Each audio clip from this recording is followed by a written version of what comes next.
Dr. Ross Grant, for many years we've known about the perils of high cholesterol, and particularly the LDL cholesterol, the bad cholesterol. But more recently we're understanding it's not just the level of LDL cholesterol, it's whether it's oxidised or not. Now you're a researcher in the field of this oxidative stress. Explain, what is oxidative stress?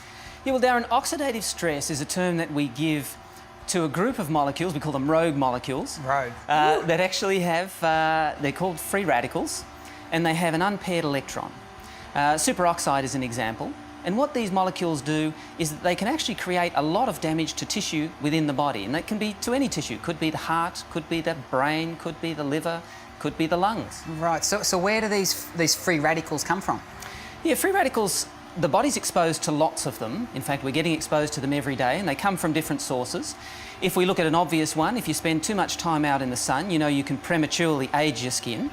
Well, that is because of direct UV damage and also the fact that you produce a lot more free radicals as a result of that sun exposure. Okay. You can also get it from cigarette smoke, which can do damage to the lung, free radical damage to other organs as well, including the blood vessel. And so it's sun, it's toxins into our body like smoke. Any other areas?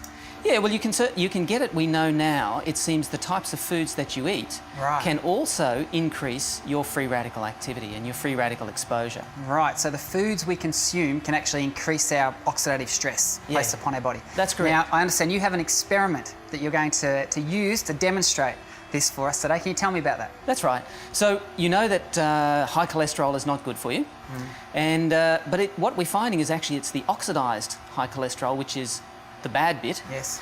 And to oxidise that high cholesterol, we think that it's related to certain types of foods, particularly the high sugar, high fat foods. Right. So what we're going to do... That we all love. That we all love. So what we're going to do, we've got a little experiment where we're going to actually feed you a high sugar, high fat, turns out to be a frozen dessert, and we're going to feed you that and then see in a short time afterwards whether or not your free radical activity or free radical damage has occurred. Well, for the sake of science, bring on the dessert, I say. All right, terrific.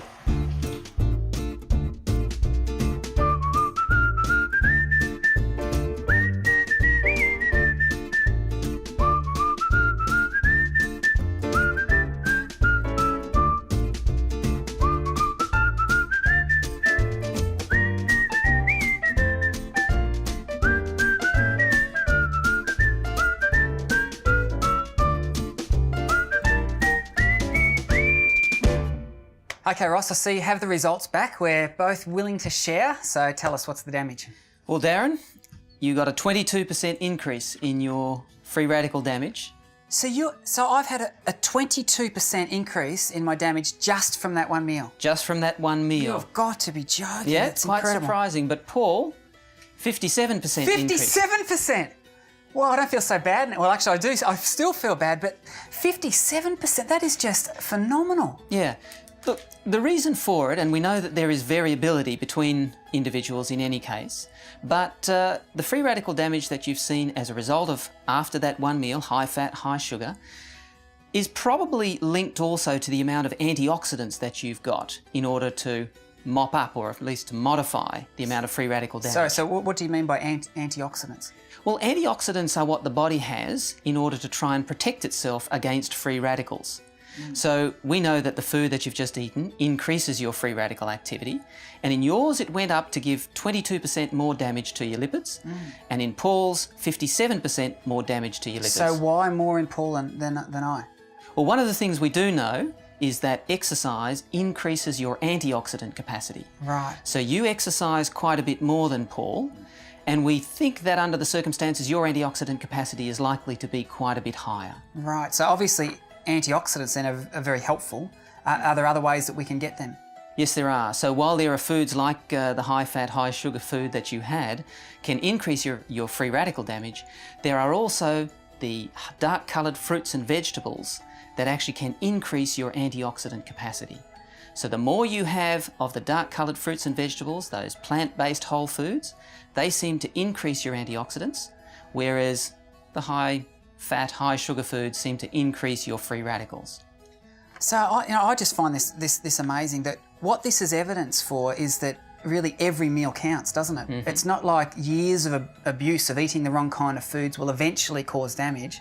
It seems like every meal can actually have an adverse effect on our health. That's right, Darren. It seems that what we're finding out now is that oxidative activity, that can happen at each meal. And it can happen at breakfast, morning tea, lunch, afternoon tea. So you keep doing the damage, and of course that rolls over into something that the body ultimately results in disease. But if you treat your body well, in other words, exercise, increase your antioxidant activity, and not take in foods that are going to increase your free radicals, such as the high fat, high sugar, but increase your antioxidants, such as the dark coloured fruits and veggies, those whole food, plant-based foods, then it seems that you'll be at much less risk of developing diseases like heart disease. Well, I need to thank you, Dr. Grant, for subjecting us to this little experiment.